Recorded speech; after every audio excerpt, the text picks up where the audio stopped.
this thing being created out of nothing almost is then born into the world, and it's like simultaneously yours and not yours, at least as I see it.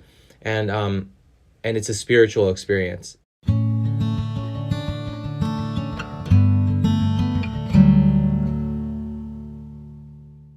My friend Chris Ho is a singer-songwriter born and based in Vancouver, British Columbia. His career releasing music as a solo artist dates back to 2011 with his debut EP, Answers. And since then, Chris has put out 2 full-length albums, as well as a few singles and also music videos. He's toured his songs across Canada and been featured on CBC Radio and more.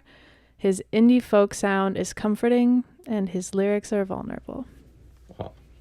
So my guest today is Chris Ho. Awesome. And also my friend. Hello. Hello. It's so nice to have you. And so I thought I would start by just telling people how we actually met, which dates back to, was it 2013? Was it literally 10 years ago that we met? Or was it 2014? I think it might 2013 or 2014. Almost. You know what? I think it probably decade. 2013, because that's when the Vancouver Island Music Awards were. And Yeah. I do recall meeting you at the Vancouver Island Music Awards. Yeah. That was 2013. Yeah. Yeah. I was literally in high school. I think we were nominated for the same Vancouver Island Music Award, which you ended up winning. And you deserved I didn't to. realize Absolutely.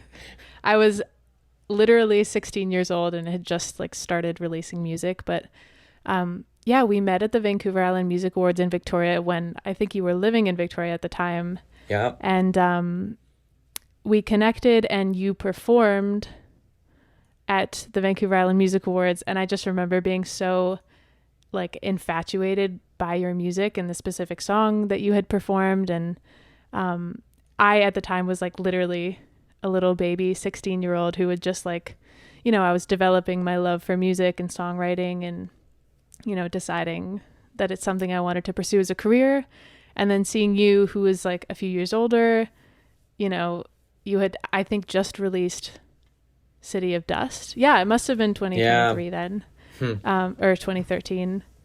And yeah, it was just wild. And then we ended up reconnecting, and you went on tour with my husband and I in 2019 around BC. And so, yeah, it's just a pleasure. So can you just start by telling people when you started to develop your relationship with songwriting and what that looked like for you, you know, where you were in your life and how that developed for you eventually into what is your career now?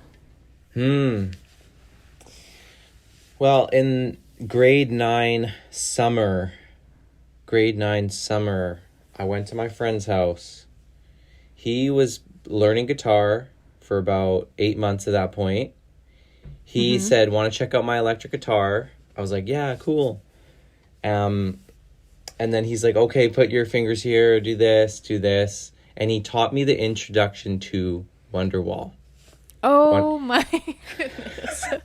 Of all the songs, I feel like every artist, every songwriter, musician, guitar player has experiences with that song.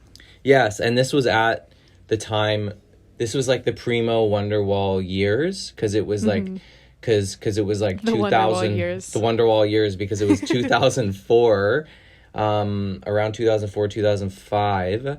And yeah, the Wonderwall years, as we both know, would continue into parties with the classic guy with acoustic guitar playing Wonderwall. Yeah, and then eventually got so annoying that I literally can't listen to that song anymore. Yes. And I, as a side note, I recently, and this is my humble opinion, but I think there is a new Wonderwall. There's a new Wonderwall. Yeah. Do you know what it is? The Wonderwall Years 2.0? Yes. No, yes. I don't. It's a What different is it? song. It's Vance Joy's Riptide. Oh, that is so true. That is going to be the new Wonderwall. I swear. It's I very said it true. first. And I feel like that's very hipster of you. You're like, I thought that Riptide was the new Wonderwall before it became the new Wonderwall. Yeah. It's so funny. I think that is also very like a very BC thing. Like, is Vance Joy's Yeah. Riptide popular in other places that are not British Columbia, or? You know what? I 'Cause I honestly, don't I know. think it is. I think it is, but you're right though. It's probably, as far as the West Coast goes. It's Yeah, very it's like bring your guitar probably to the beach it's kind of probably not song. as much of a Toronto thing or something, a New York thing. I don't think it's like an East Coast, like, like, yeah, that's a good Yeah, point. yeah. But That yeah, is so true, though. yeah. So literally yesterday I was playing that song. So I guess this all comes full circle, because what I'm trying Yeah. to say is that I learned that song, and for years I played that song, and I was that cringy person. You have to be. You have It's to. part of the journey. It's part of the I'm journey, telling you. right? But It's part of all of our journeys. I should just start a podcast that's literally like Wonderwall based. yeah. Like, just talk to songwriters about specifically their experiences and memories with that song. Because there's so much. Like, we can talk about it for so long. Yeah, exactly. But basically, okay, he taught me this introduction, right? And it was like, it took like 15-20 minutes. And then I was playing it, and he's like, what the hell? It took me 3 months to learn that. Yeah. He's like, yeah. how dare you? So he was pissed. Oh, really? So he's pissed, That's right? hilarious. And then That's called natural talent. so so obviously I think, like, with a lot of things, is like, I think about like people who are really good at basketball, like in my high school, right? Is that there were definitely some kids who, when they just first started basketball, they just kind of had a knack for it, but of course they had to practice and really hone and build the skill. And I think for guitar, like, that's kind of what it felt like. So I went home the next morning and I wrote my first song, actually. Oh my Like, goodness. yeah. That was a fast turnaround. It was a fast, and this, So yeah. was that the day before, when your friend gave you a guitar and taught you Wonderwall? Was that the first time you had ever played guitar? Yes. Yeah, that was the first time I'd Wow. ever played guitar. Yeah. And then you wrote your first song the next morning. Yeah, and so looking That's back, I wild. honestly feel like it was like it was kind of a serendipitous moment, like the universe kind of, like, that's what it had in store. Because, the reality for me was that when I think back of why did I write the first song, why did I write music to begin with, it was always therapy. Therapy is the reason.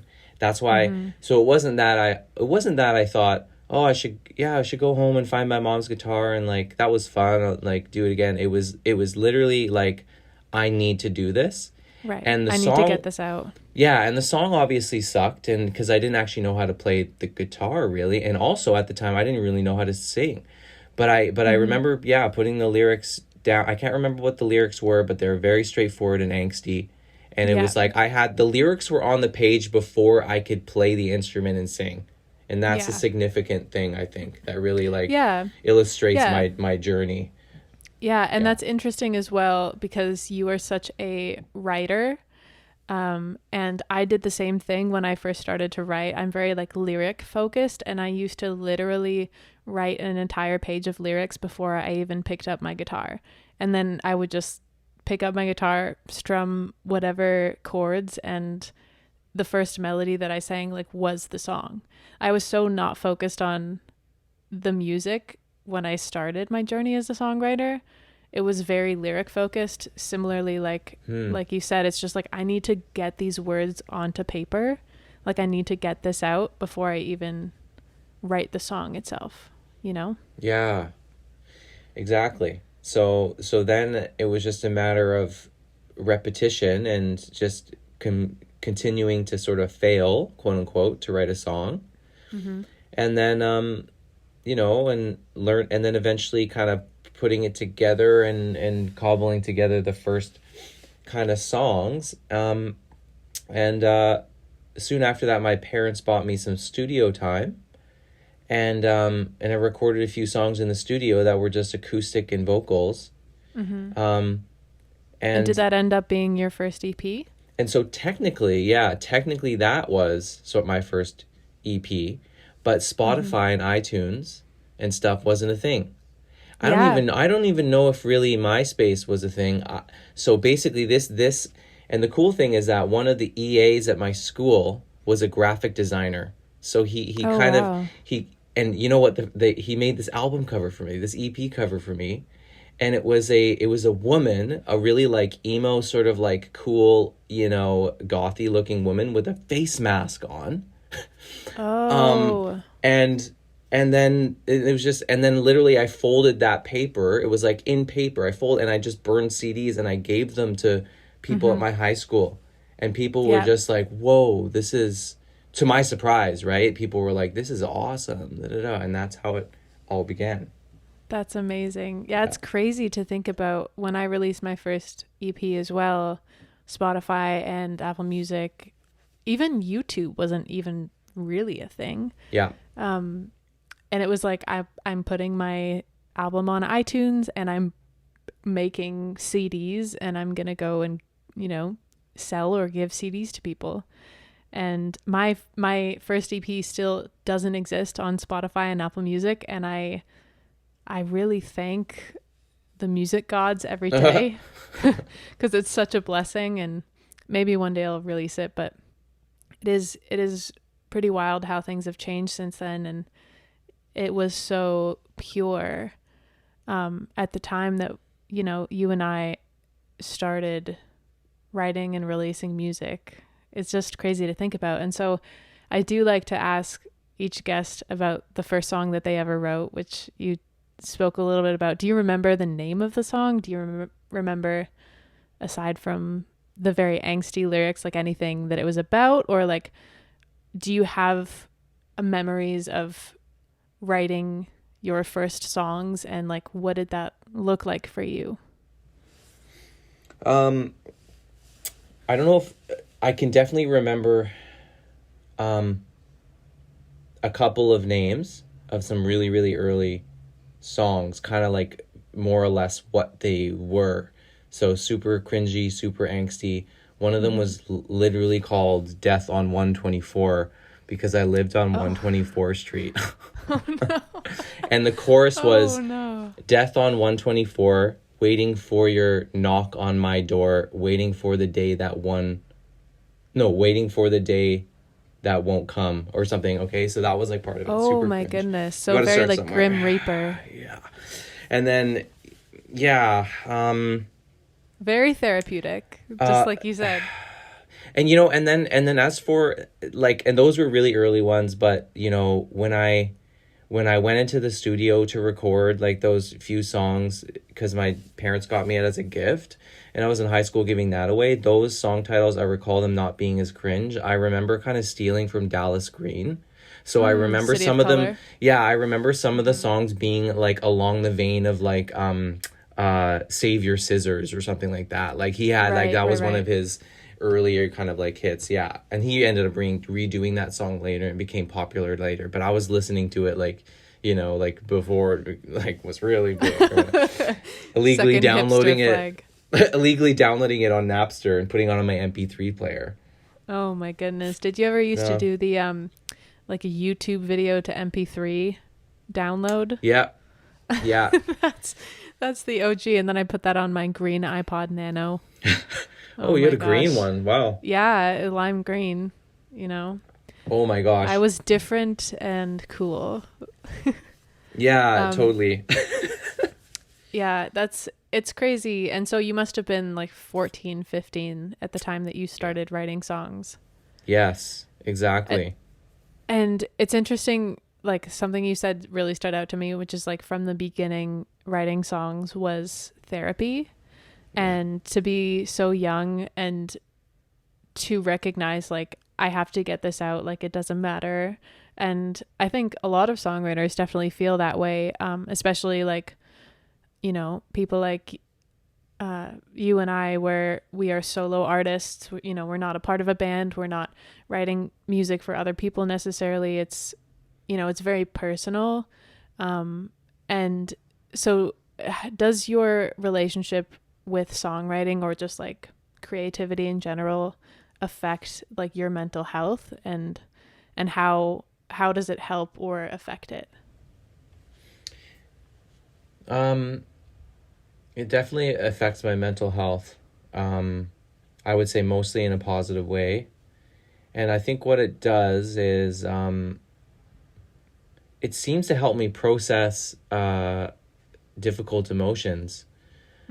Because once I can get the lyrics down on paper, and then I can sing it, and it's like I can feel the words and the breath leaving my body, and then as I'm singing, I guess like I'm kind of taking deeper breaths than normal. So it's like almost like a meditation, and I heard much later on in life that apparently if you sing every day, it's correlated to happiness. Doesn't matter if you're a quote unquote singer, if you can do well. So I always say everyone sing, doesn't matter. So That's there's beautiful. that process, yeah. But then there's the process of actually that I get of catharsis of recording. So that's that's the next ultimate step is like, then I record it and then, make the tweaks or whatever. And it's like, okay, and it sounds good enough to me. And then I listen back to it, and that is like and it's all culminated to that moment. And it's like this, it's wild. And then it's this release. And, and then I'm able to kind of process those feelings. But during that process, I feel like there's like a bundle of like energy and like electricity and frequency just like building and like vibrating inside of me, and it's just terrible. And then and then eventually when it comes to that final point, then it's like it's released. So that's kind of how I think about it in terms of like a visual sense. That's what it does for me. So not only like physically writing the song and getting the words down on paper, and like you said, like singing, like literally getting that emotion and those words out of your body as you're singing them, but also recording. That's interesting because I've never heard, I mean, we all have our different experiences with recording and stuff, but usually, and it can be so spiritual and so emotional, especially to sing and to get that out and to have that performance that's so raw and real and authentic, and especially with a song that's very personal. But a lot of the recording process for us musicians is really frustrating because it's like we're perfectionists and we have to do the take so many times to get it right, and then we're exhausted, and there can be so many different iterations of recording. But it's interesting that you say that like actually recording the song is like the final process of getting it out. I've never heard that before. Like how that even helps you to process your emotions through the song. Do you think that that's because like that's the final stage of getting it out, like literally? I think you highlighted that as something that captures like a really, really important part of my creative process, and what music means to me, and what the end goal is that, it's almost like the birth. I think of it as like, it's the birth of something that's outside myself. Because once it's recorded, it's kind of like, it's, whether it's on a CD or it's like on Spotify, it's now outside myself. So it's the birth of something. And it's the birth of something that at the time, at least, I feel like, because I'm not, that it's the birth of something meaningful and beautiful. So then it's, and I like that you brought up the word spiritual, because you really hit on something for me, is that this thing being created out of nothing almost is then born into the world, and it's like simultaneously yours and not yours, at least as I see it. And it's a spiritual experience. It makes me feel connected to like this like higher purpose, that maybe there's more to life than the everyday minutia and the pain and the doubt, the self-doubt that I'm experiencing. So like I don't need to necessarily go and play it in front of an audience to be the catharsis. It's just, it can stop there. And that's why so much of the time, a lot of what I was doing was I was just recording it and not even playing shows at all, and hardly anybody was even hearing the music. But it was still so, I never felt more fulfilled from that alone, right? From like 3 people listening to it versus playing in front of 300 people. It was like I felt almost just fulfilled just having even just released it, and no one's heard it. It's like this secret, or something. Yeah. It's interesting. I was just thinking about the actual word releasing, because when we talk about sharing our music or uploading it to Spotify, or that process, it's like we are releasing albums, we're releasing songs, but it's interesting to think about it as like a physical release. Yeah. Like words are so powerful, and my dad always reminds me of this, deciphering like exactly what the meaning of a word is, but I've never thought about that until this moment. Like when we like our bodies release chemicals, and like that physical spiritual act of your body releasing something. Yeah. And then we as artists are just releasing music. It's like you said, it's like you're birthing something, and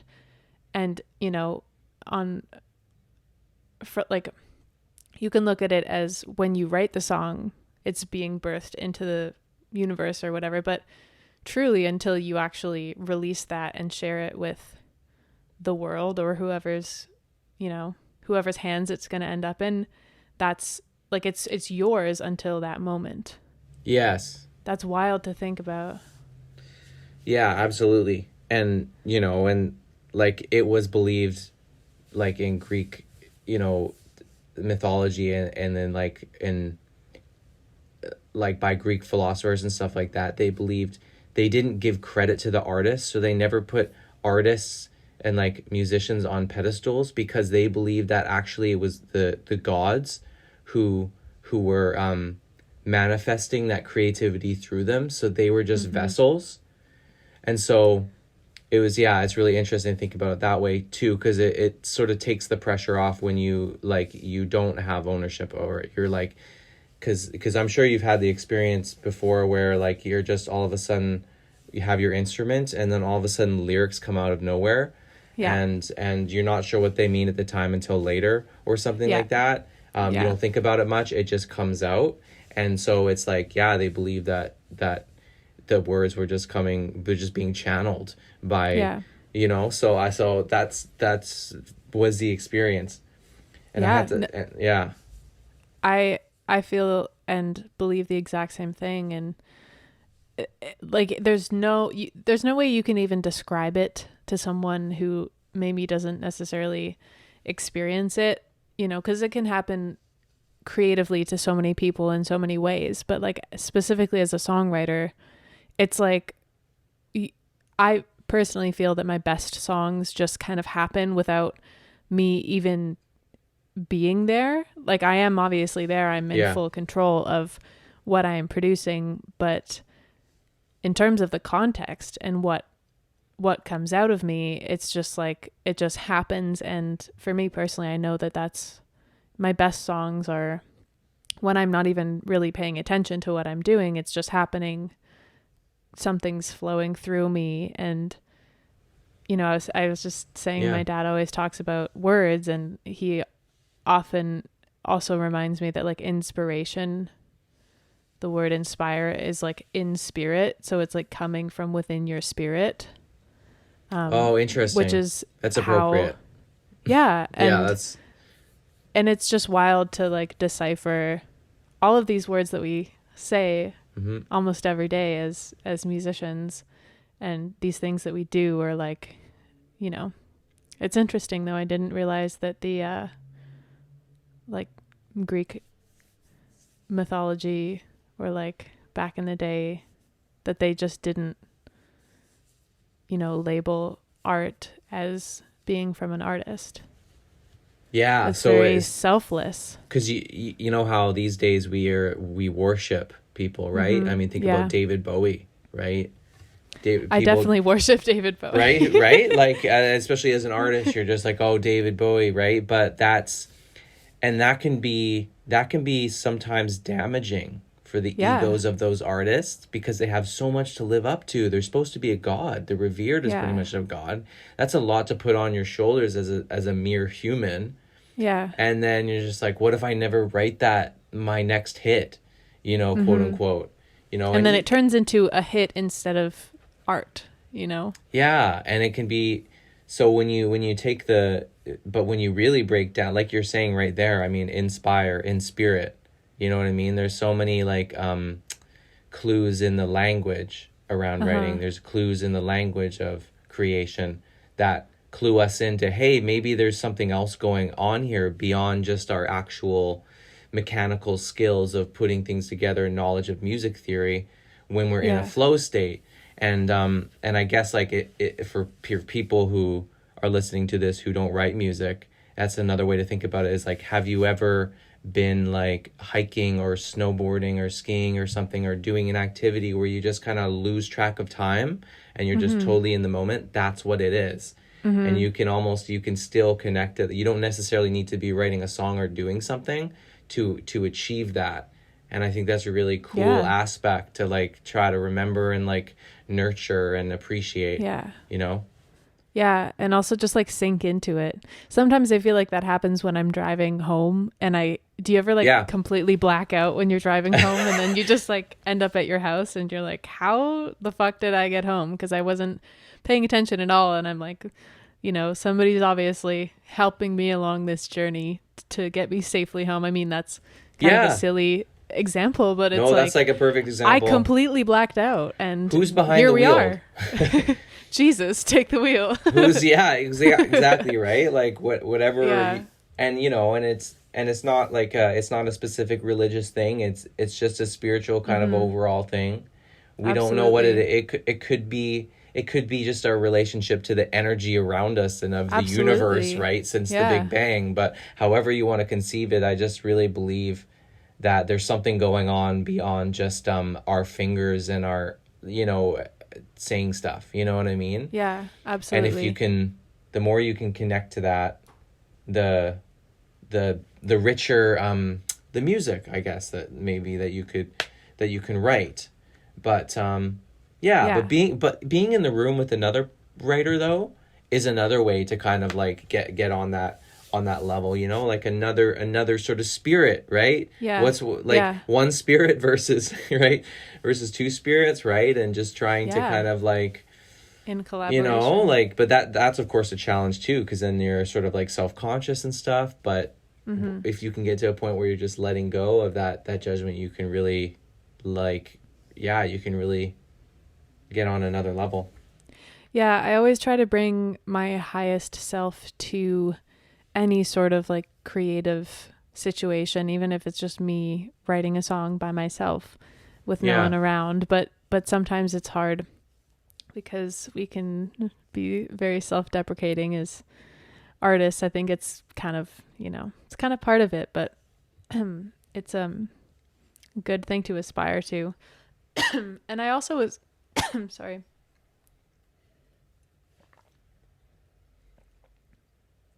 What you were talking about was also just reminding me of The Artist's Way, the book by Julia Cameron. I don't know if you've read it, but no. That I don't know what's in my hold on. Excuse me. That book specifically talks about the creative process in relation to connecting with a higher power. You know, she says God in the book, but, you know, at the very beginning, she's saying like, you don't have to see it as God. You can see it as, like you were just saying, the energy around you, the, like, just the universe, like a higher power, however you want to, you know, like symbolize that the way that it is for you. But she talks about, how when you're connecting to a higher power, when you're creating, like for example in songwriting, if you leave yourself open to that, and you just take care of, she references it as like, if God or the universe takes care of the quality of my work, I'm going to take care of the quantity.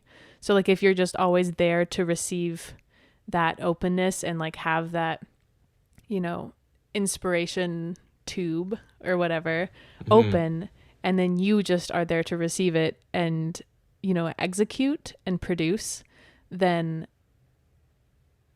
you know, the higher power will take care of the quality of that work. Like we were just saying, sometimes it just happens without us realizing, and we write lyrics that, you know, for me personally, like I write songs and then I listen to them years later and I'm like, wow, I actually really needed to hear this. And I think I wrote the song for myself, not Yes. realizing at the time, you know?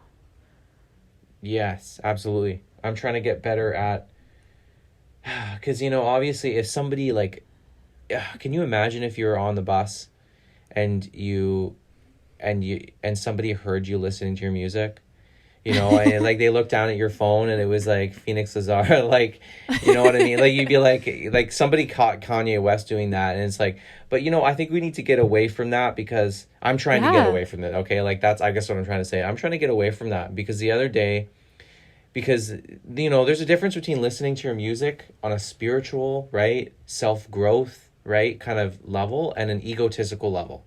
And the other day I was just kind of like, I was like, oh, my album's in the car, like I'm gonna listen to it. And I had like and it was like, I was like, I really, yeah, like kind of what you just said, I needed to hear this.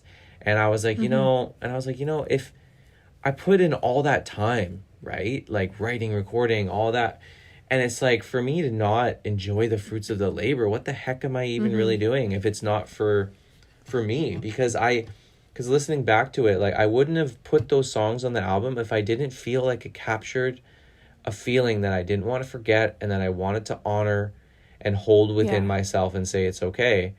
And so, yeah, so lately I've actually been listening to my music more.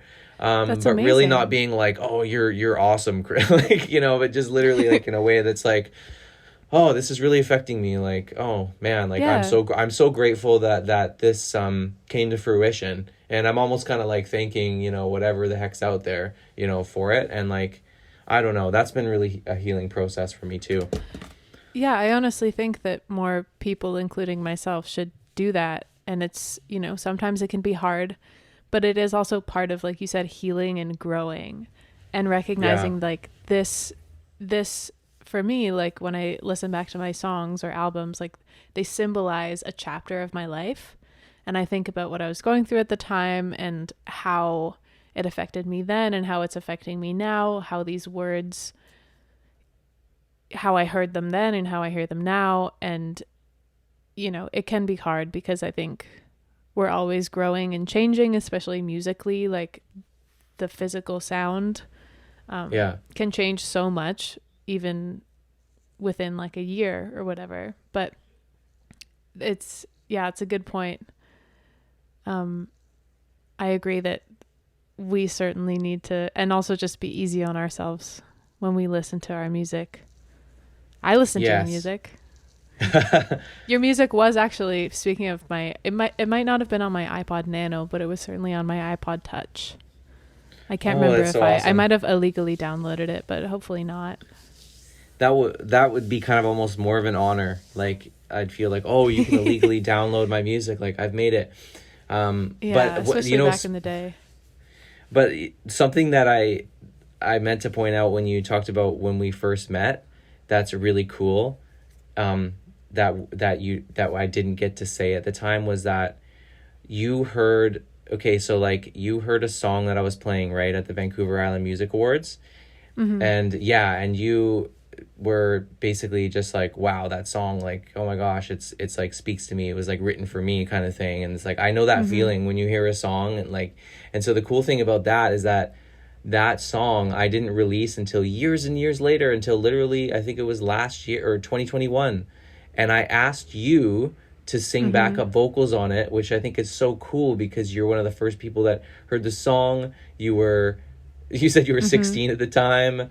I must have been 16, yeah. That's very like, and you connected to the song at that time, and then we came to like tour and stuff together. So I just wonder, like, what was that experience like for you? I mean, it's kind of sucks that I wish that we would have actually been in this, like a studio or something together, or like a room together with a mic, but we had to do it over COVID or whatever, the pandemic, and so it was a bit disconnected. But how did you find that process? I'm wondering, of that coming full circle. Was that like weird or what? Well, it was interesting because I wasn't aware, like I didn't connect that the song that I heard you play for the first time at the Vancouver Island Music Awards was the same song, because you changed the name. Because it used to be called Annabelle, right? Yeah, that's right. And you changed the name to Borrowed Books, which I love. But it didn't, because you didn't mention anything at first. I was just like, oh my God, such an honor to sing on Chris's music. Like, you genuinely know, outside of, you know, the experience we've had playing shows together and, you know, being friends and, you know, connecting as musicians. On top of that, I just genuinely love your music. I mean, like I said, it was on my iPod, and I used to sit on the bus to school listening to City of Dust. So Wow. I was just like excited that you had asked me to be a part of the song. And then it wasn't until like, I don't know if it was after or throughout the process that you were like, oh, and also like, this is that song that you heard me play for the first time. And it was just wild. And then I realized, because, you know, I obviously knew the song, but I know so many of your songs that I was just like, yeah. And, you know, you've performed it at all these shows that we've played together. And I just didn't clue into that it was that same song, because I had forgotten which one it was. But it just goes to show that, like, I don't know. I think we're pointed in directions for a reason, you Yes. know, as humans and also as Yeah. artists and musicians. And like, you know, I think that, you know, being 16 and being like, oh, there's this other singer-songwriter whose music I love, I want to make a connection. And even after, you know, connecting with you and saying, hey, do you want to tour together? Why not? Like, there's reasons why these things happen. And I just hope that it's inspiring to anyone who's listening, or, you know, anyone who's in a similar position, to just like connect with those people and say those things and like take risks and stuff. Because Right. things like this can happen, where it's like a beautiful collaboration of a really cool song that, you know, took over 10 years to be birthed, as you said, into the world. Like, that song, you know, 10 years later, and we're releasing it, or rather you're releasing it with me in mind, being a vocalist on it. It's just like, you know, it's just wild. And these things like happen for a reason. And music is so tender and like, you know, it's so special and pure. And there's probably a reason why you waited 10 years to release that song the way that you did. Yeah. You know, and you probably didn't even realize it. You know, it was just everyone should go listen to that song. It's called Borrowed Books. Yeah. Yeah, and, it's crazy. And if I didn't wait so long, and you're right, other things were in play that were preventing me from releasing it sooner. Other things happened, and then it ended up all coming full circle. And I think I found it like to be just I don't know. It was cool to me for sure. And this reminds me of when I was listening to the Zolas a lot when I was younger, and they were like the biggest influence. And then I ended up going on a train tour with Zach Gray, of the Zolas and some other people. And then, you know, and I would listen to his songs all the time, just like you were describing. And then on the train, he ended up playing like an acoustic version of Marlena Kamikaze, and he was getting me to sing, and I was singing it with him. Wow. And it was like this full circle moment. And so you're right. You never know, putting yourself out there, and, you know, you might be nervous to like go up to somebody and say something, and speak from the heart or whatever. But you honestly, if you do it, wow, does it open up, new possibilities in your life. And the cool thing about Borrowed Books is that, Borrowed Books was, for a while, it was on like, it was basically charting on Submit Hub as like one of the top folk songs, like one of the top folk songs on Submit Hub. Like when you just released it last year? No, like even after the release, like later. And I was getting notifications saying like, yeah, like you're like, because I was like, wait, why is it giving me a notification? It's like, if you got this notification, it's because it's like your song's been like at the top of, you know, the folk chart or whatever, you know. That's amazing. So that's pretty special, right? I do still listen to that song. Like, I just listened to it the other day. I think it's so beautiful. And I think that the direction in which your production is going in, I really enjoy. And like the risks that you take with your production, like, you know, reverse reverb on your vocals and like cool things like that. I really enjoy listening to your music. And Thank I did you. want to, speaking of songs that I love of yours, the song that I literally must have listened to, I'm not even kidding, like probably 1,000 times, is No Connection. Yeah, I knew it. Which is off of City of Dust, your Yes. second album. And, you know, that album, at the time that it was released, I personally really loved. But that song in particular, I don't know what it is.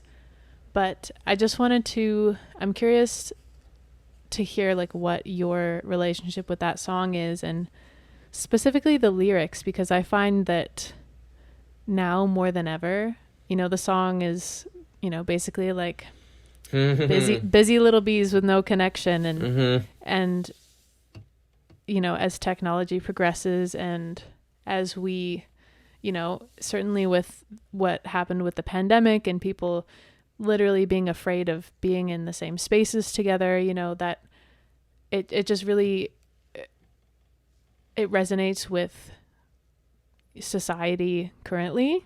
And this was, you know, a decade ago that you released it. So it's just wild that it's more than ever so relevant. But just like, tell me about your relationship with that song, or how you wrote it, or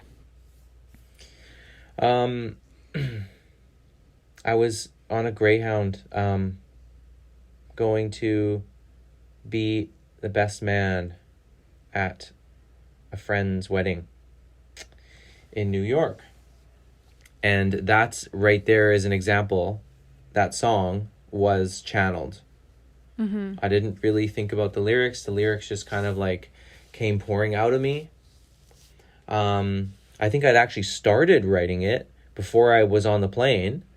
But then I got like, after I got off the plane and then I was on the Greyhound, then I got another kind of like, all of a sudden I was like, oh, I need the notebook. Got more lyrics. And I think that song was kind of before its time, like in a way, like, because yeah, I think so too. Like, and the crazy thing is that that's not the first one of my songs that have told a future, because I've had another song that literally at the time I had no idea what it was about, and then 7 years later, just events were happening, and all of a sudden the song popped into my mind randomly, and I looked at the lyrics, and all the lyrics were describing what was perfectly happening in that moment 7 years later. It didn't really mean anything at the time. I just knew, but it was channeled through me. And if something's channeled through me in a song, it's an act of faith almost. Where sometimes, like, if somebody asks me what the song is about, I don't know, but I need to put it on the album. And that was one of those songs. That was Centuries of Guns, actually. It's called. It's off Places You've Been. And then, yeah, years later, it ended up just describing, like, perfectly, like, even specific stuff, like mentioning writing letters and da-da-da. Like, I was actually writing letters. Like, who does that anymore, right? But it was just... So, that's, like, one of those... I honestly think that, yeah, that song was just channeled through me, right? And years... You're right, like, years later, because that's what the song is about. That song is about living in a time where you are digitally connected... so easily digitally connected with friends and family, but for whatever reason still feel a little bit disconnected at the same time. And it's bittersweet. It's a bittersweet thing, because you're still getting sort of the connection, but there's something not quite there. Yeah. And yeah, you're and just right, being that applies. busy and too busy to really put the time and energy into, you know, producing genuine connections. Yes, exactly. But it's a very personal, it ended up being a very personal song to me, because literally, yeah, a decade later after writing that song, right, my dad actually said to me, I was on the phone with me, and he was like, I think the best song you've written is No Connection. And he says, yeah, and he says, and it's my favorite song, and I think it's because of this. He's like, I've seen you. He's like, it hasn't been until this last year that you've that you have gotten out of your shell and have realized that you were isolating yourself so much, and it was making you so sad. And now you finally realize the importance of forcing yourself to socialize and connect and open up and be honest to people outside of music. Because I was being honest through my music, but I wasn't being as honest about how I was really feeling in conversation and with close friends. I wanted everybody to think that I was like good and okay. I just wanted to be happy. I didn't want to be a burden, et cetera, et cetera. So that song is probably the most special song to me, because it really captures how I was living in a way in a sense of isolation, and I was disconnected, and it represents my top value, which is connection and belonging. Yeah. So it's you were a almost reminder like writing it for yourself at the time without even realizing it. Like you were saying the words that you needed to hear at the time, and then 10 years later you're like, oh wow, this really resonates with me. And it's so crazy how music can do that, and how we can write songs literally like to ourselves.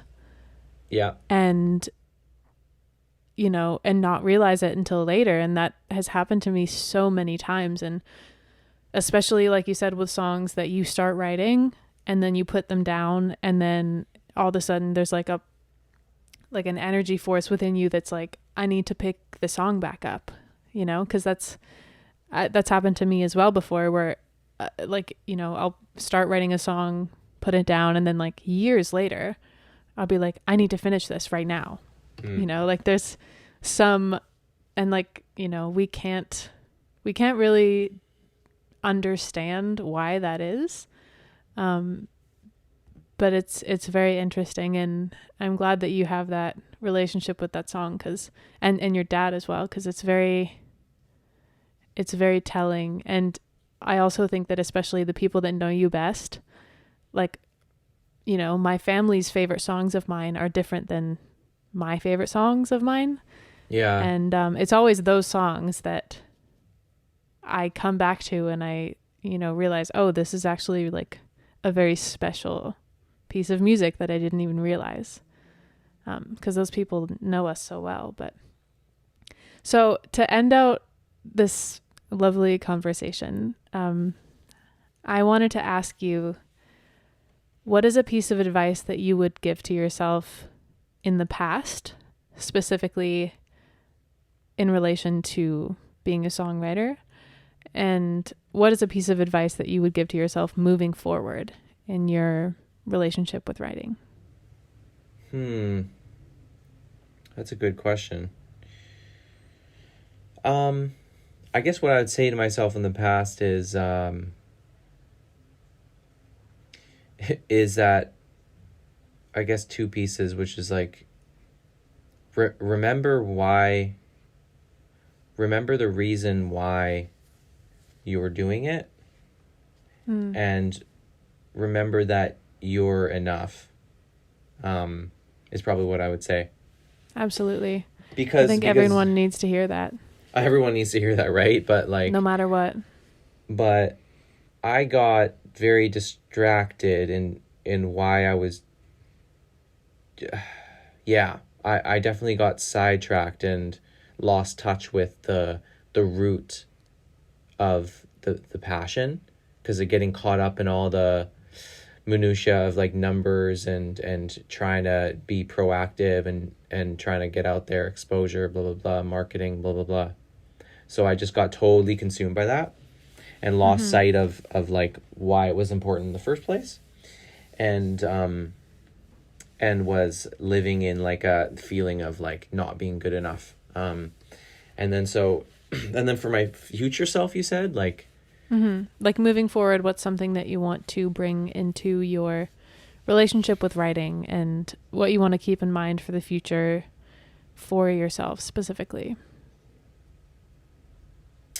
Yeah, so for my future self is almost like, remember, I would say it's not all about you. That's what I would say. It's not all about you. And the connection to music there is that it's just a reminder to connect to like my spirituality and be like, you know, if a song, if you feel like, if I feel compelled, if I have a feeling that's like just a gut feeling and not driven by like a thought, it's just a gut feeling of like, you got to record this song, Chris, you just have to do that. It's not even about you at this point. It's just something that your time on earth, that's just something that you have to do. It doesn't mean that it's some that you know, like it's some spectacular thing, or like you just, that's how important. It doesn't mean that you're like, oh, that's how important you are and how important your music is. It's just that it's not all about me. It's just, there's some things that have to get out. There's some things that need to be said to people, like you're saying, going back to what you coming up to me and saying that compliment to me there, right? There's some people who are meant to meet, right? There's some people that are meant to hear a song, etc., etc. It's not all about me, and just try to get out of your head, Chris, you know? So, yeah. I love that. I can absolutely relate to that. And sometimes it takes artists a long time to decide to record a song, and or we record it and then we sit on it and we forget about it. And this happens so much. And it's like, you have to, you know, latch on to that like forward motion of, I have this gut feeling that says I need to record this song now and get it out. Because sometimes if you don't like hold on to that and ride the wave, it won't happen. And you never know, in addition to like ourselves 10 years later listening to songs and thinking, you know, I really needed to hear this, but like, you never know whose hands your music is going to end up in. Like, you can be discovered by some random person in Lithuania that's going through heartache, and then they can be like, wow, I just love this song, and then they listen to it on repeat for the next year, and it gets them through the hardest time in their life. You're like, you never know what could happen. And it's true that like, as artists, it's like we have to be selfless, because what we're doing is, even if you don't think it is, it's bigger than us. Like, it's always bigger than yourself, I believe. And you know, that's in contrast to, like you said, the numbers and getting caught up in the semantics of the music industry, and that can turn onto a dark path very quickly. If you focus too hard on that, because, you know, there are many selves, you know, there's a lot of selves within us, and you know, we are naturally ego driven people, as people who get on stage and say, hey, look at me, like, look at this thing I did and how good I am. So that is really good to keep in mind. Like, it's not all about you. And even when you're performing a show to a sold out theater of people that are all there for you, it's like, it's still not all about you. Like, there's so many factors that go into that happening. Like, that is happening because of all of your fans. That's happening because of the venue and the theater and the people that helped you record these songs, and, you know, all of the support.